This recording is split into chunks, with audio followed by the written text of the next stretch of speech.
are getting close to finding out who will be the 2016 Fayette County Teacher of the Year. I recently talked to the finalists to learn what makes them excellent teachers. You will hear from them in a moment, but first I want to invite you to the 2016 Fayette County Teacher of the Year celebration on April 21st at New Hope Baptist Church South Campus, starting at 6 p.m. The event is free and open to the public. I hope you enjoy the following interviews with our finalists. This place is so wonderful to work in, and I had no idea that, I was valued as much as I was. So that just kind of warmed my heart a little bit to know that people appreciated me and thought of me in that way. In the classroom, I feel that I always try to make learning creative for the students. So like right now, we have Genius Hour going. So I feel like it's okay if I give up a little bit of my instructional time to allow them to do something that they're passionate about. So sometimes my philosophy is a little bit different than what you might see in a traditional classroom or years ago. But I feel that makes a difference. That makes the kids want to come to school. That makes them value their time with me. And in the long run, it's just a really great learning environment for everyone. Every day, first thing, I'm at the door. Welcome, I'm glad you're here. Hugs, high fives, depending on the student. It's a learning environment, and I tell them all the time, we learn. I like to put that out, to know that we're a learning community and that we do learn together. We do make mistakes together, and that's okay. As long as we are willing to work hard enough to overcome those mistakes and to make it better in the long run, because that's how we all learn. And so what does this mean since this is a rectangle? I hold parent math nights, and I say, okay, next month we're doing multiplication and division, and this is where I have parents. My kid's telling me Miss Cruz doesn't do it like that, and they can't do this, and I'm saying, but this is how I know, and this is what I want it done. And there's just arguments at home, and parents kind of get frustrated. And I said, well, come on in, I'm going to share with you what I do. I'm going to share with you why I do it, which is the most important thing. I tell the parents, I said, well, it's a little selfish, but in the long run, it helps me. It makes my job easier because you're not arguing at home, the kid's not arguing at home, and in the long run, they can do the skill developmentally the way that I want them to be able to do it. I videotape my instructional strategies with models, my voice. So just like if I was teaching a class, if a kid was absent or you need review, there it is. It's up on our website. You can go visit. I know the kids on after school doing their homework, they'll go, Miss Cruz, I watched your video 4 times and then I could answer number 3. And, that's fabulous. Parents like it too because it's like they have a front seat in my classroom. So now I'm changing the rules, aren't I?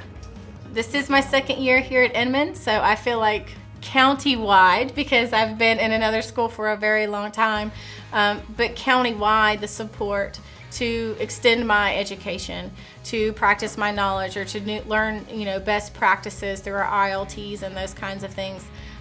I don't have to go anywhere else to continue to improve myself in this county, and that's what's really fabulous about this place, not just Inman, but it's Fayette County.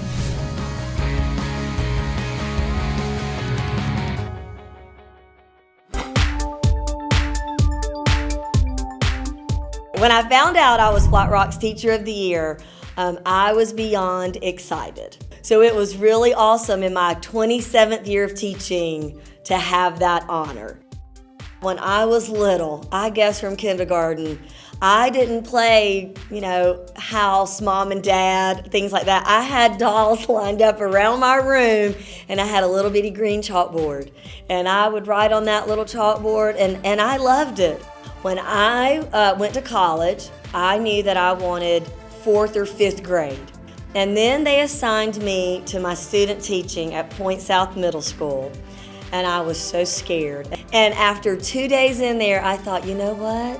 They're just big bodies with little bitty kids inside. And at that moment, I fell in love with those 8th graders. And from that point on, I knew I wanted the older ones, and came to 8th grade and have been in 8th grade ever since. I already know what it is. What is it?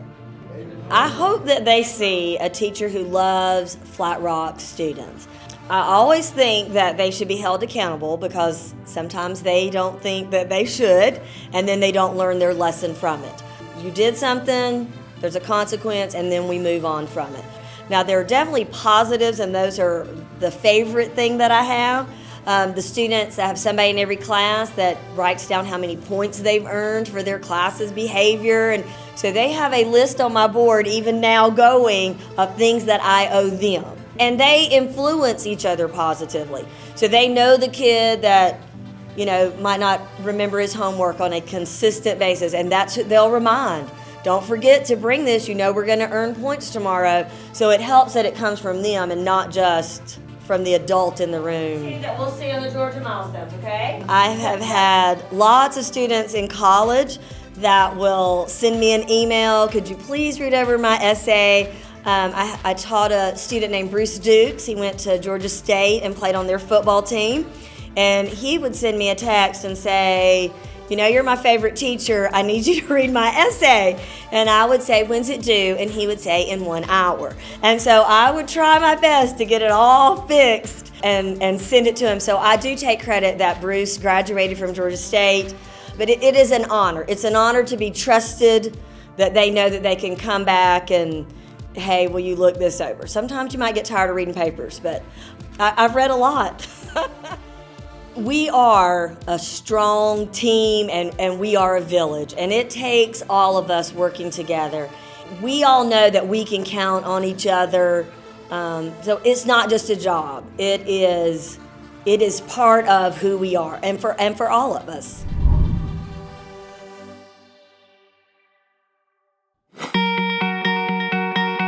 One of the things that I love most about my classroom are the flags that hang from the ceiling.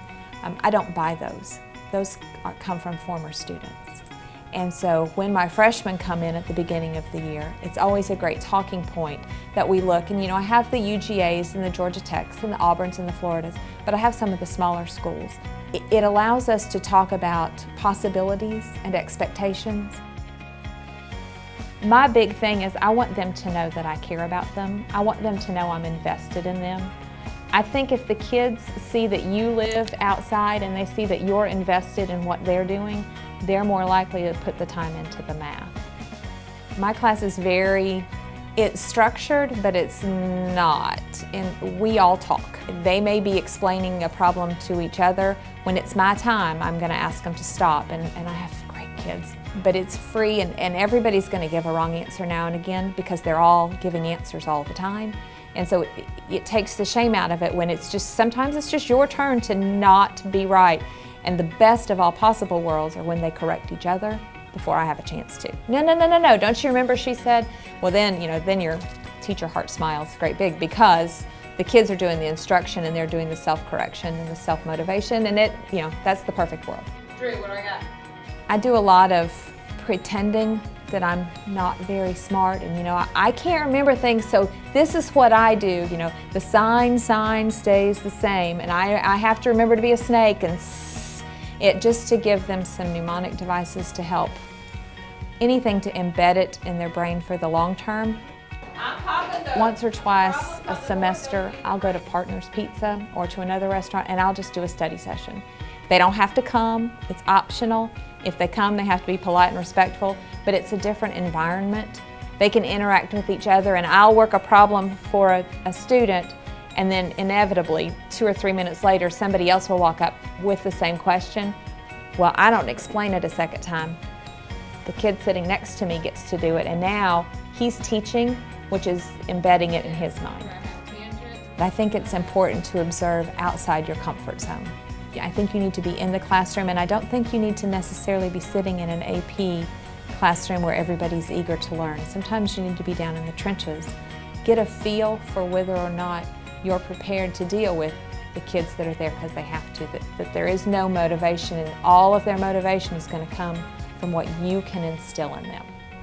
And if you still want to be a teacher, then you're going to be a good one. Getting to represent the school that you believe in, that you chose for your children, that just means everything.